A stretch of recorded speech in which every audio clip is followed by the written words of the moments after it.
Hey, Mike, congratulations. Thanks, Mark.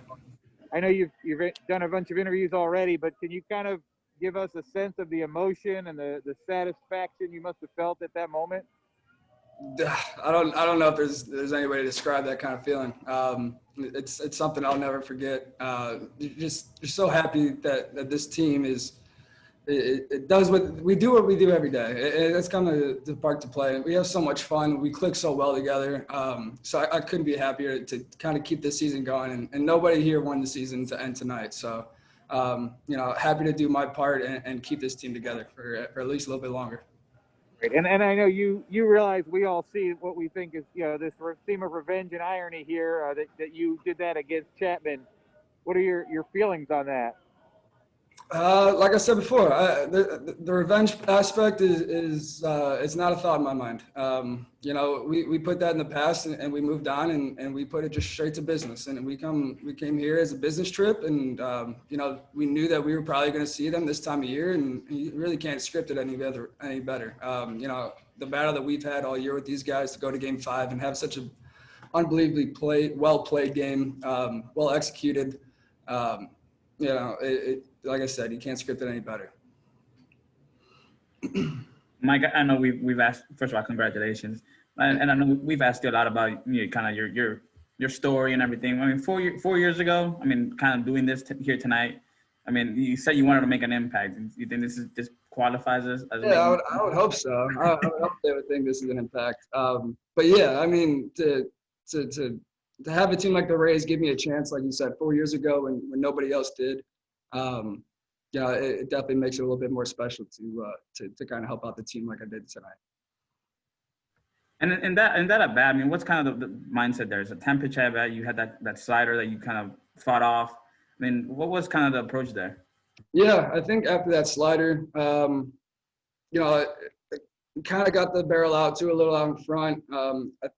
As a pitcher, you don't like to see that, and you definitely don't want to throw that pitch in the same spot again and have the hitter keep his hands in on just a tick more. So after that slider, I was kind of more locked in on the fastball, make sure to see it low because he's got such incredible ride on his fastball. So that's what he got me out last night on, was that 3-2 high fastball. So after that happened, really zoned in on the fastball and like I said, keep the release point low and try to get to the barrel out in front.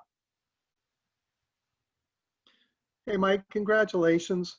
I know you've said in the past that you didn't want to just be the guy who went undrafted and made it to the majors, that you wanted something more out of your career. But have you ever taken the time to reflect on just how incredible this story is from, a guy who Major League Baseball didn't seem to want 4 years ago to be on center stage tonight? Yeah, I think that's definitely an off-season thought for sure, and kind of just taking how each season progressed and how I handled it, and try to get closer to my goal every year. So there's definitely some good feelings about where I'm at right now. But like you said, the story goes on, and I'm going to do my best to make sure this isn't the last of it. Mike, I'm sure a lot of people watching tonight or watching your career are like, how did this guy go undrafted? Like, what were they missing? And I'm sure you must have asked yourself that. I know you don't really want to look back, but like, what were they thinking? Like, why did nobody draft you for 40 rounds? Yeah, your guess is as good as mine. Luckily, I was picked up by a team like the Rays who kind of uses versatility and uses everybody and puts them in great situations so well and puts them in situations to succeed. But, I mean, coming out of college, like I thought I did what I could to kind of get on teams' radars. Obviously, it didn't work out that way, but, kind of a blessing in disguise. When I take a step back, like I said, after every season and kind of see how everything unfolded, there's still that chip on the shoulder for sure.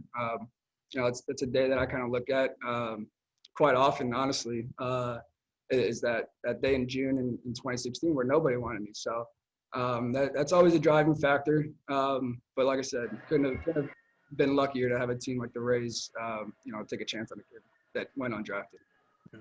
Is that somewhat of a common theme? Maybe not necessarily undrafted, but I know Kiermaier was drafted really, really late, and a lot of players who other teams sort of let go or didn't see much of, and they find the right spot for all you guys. Yeah, exactly. They know what we do well, and they put us in the scenarios to do that. You know, we have a lot of guys that may have been overlooked in their careers. Like you mentioned, KK going late in the draft. There's so many other. You can go down the list. So many other guys that probably been overlooked on this team. So when you put that combination of everybody having that little chip on their shoulder, everybody coming to the park ready to play and wanting this team to advance and do their part to make sure that happens, it's a dangerous combination. Thanks, man. Thank you. Hey, Mike. Mike, what do national fans not know about the Rays that they're going to learn here in the next couple of weeks? We're a fun team. We play the game right. We pitch very well. They're going to see a lot of high velo on the radar gun, and they're going to see a lot of good defense and timely hitting. You know, we use our roster so well, 1 through whatever you want to. I don't even know how many people we use this year. 28. I mean, that's how many we got for the series, but we probably use 40, 45 throughout the year. So it's the next man up mentality. Yeah, I think you're going to see just a full roster competitive game every time. Thanks, man. And then that'll be all for Mike. Mike, you guys beat the Yankees, wound up being 11 out of 15 times this year. Just what that means, given the payroll disparity, given the histories and everything else. Yeah, I mean, it boils down to knowing that at the beginning of the year they were probably going to be in our way to where we wanted to be. So yeah, it feels good to have success against an in-division rival. But you know, it doesn't go any further than knowing that we were probably going to see them this time of year and do what we had to do to get past them and move on to the next round. Thank you. Thanks, everyone. Thank you, Mike. Thanks, guys.